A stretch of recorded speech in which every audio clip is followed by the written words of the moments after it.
రోజులు రావడానికి ట్రై చేస్తున్నాను, కుదరటం లేదు. ఏమైంది? నేను ఉండలేనండి, రండి. నేను ఉండలేనే, నువ్వు అక్కడే ఉండు. అయ్యో దేవుడా, ఏమిటి ఈ పరీక్ష? ఏంటి చెప్పు? ఎవరయ్యా నువ్వు?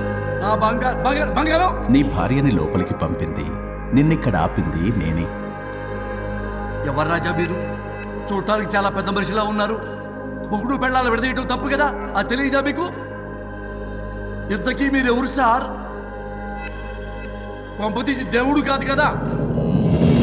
ఓ మై గాడ్, మిమ్మల్ని కలుసుకున్నందుకు నాకు చాలా సంతోషంగా ఉంది సార్. కానీ చిన్న డౌట్ స్వామి, ఈ గెటప్ ఏంటి సూట్ లో ఉన్నారు? అసలు మిమ్మల్ని ఈ ప్రపంచాన్ని సృష్టించిందే మేము, అలాగే ట్రెండ్లు కూడా మేమే సృష్టించాం.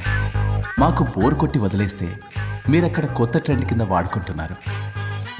కానీ మీ భూలోకంలో సినిమా వాళ్లే మమ్మల్ని ఇంకా గదలు కిరీటాలు పెట్టి చూపిస్తున్నారు. ఏదో సార్, ఏదో ఒకటి దారి చూపించి నన్ను కూడా లోపల పంపించండి సార్. నువ్వు చాలా ఫేమస్ లాయర్ అంట కదా? సార్, నేను వెరీ వెరీ ఫేమస్ లాయర్ను సార్. చాలా తక్కువ టైంలో 99 విడాకులు ఇప్పించాను సార్.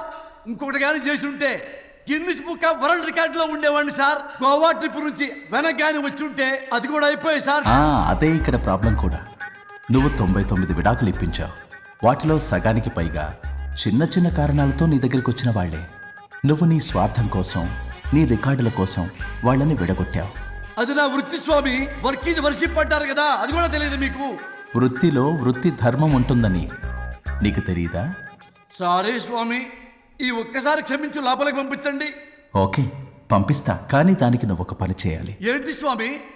నువ్వు ఎవరికైతే 100వ విడాకులు ఇప్పిద్దామనుకున్నావో వాళ్ళ దగ్గరికి వెళ్ళి వాళ్ళని కలిపి వస్తే నీకు పాప విముక్తి కలుగుతుంది, మరియు నీ భార్య దగ్గరికి నువ్వు వెళ్ళవచ్చు. ఓ మై గాడ్, ఇది చాలా చిన్న విషయం సార్. విడగొట్టడం అంటే చాలా కష్టం గని కలపడమే ఉంది సార్. చిట్టిగా సార్, అలా వెళ్తాను, ఇలా వస్తాను, అది మ్యాటరు. కాబట్టి మీరు ఓ అరగంట టైం నాకు ఇస్తే మీ ఇద్దరిని కలిపేసి నేను జంపైపోతాను. ఇంపాసిబుల్, అది జన్మలో జరగదు. రాజా, వచ్చే జన్మలో కూడా జరగదు. అంటే మంచిదే అని కాబట్టే కదా చులకనగా చూస్తున్నారు. ఎవరు చిటికేస్తున్నారు? దేవుడా, చిటికలో పనని చిటికేసి మరీ చెప్పావుగా, ఏమైంది ఇప్పుడు?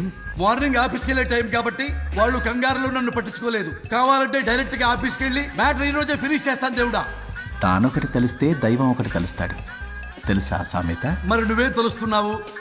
Wait and see. ఓకే.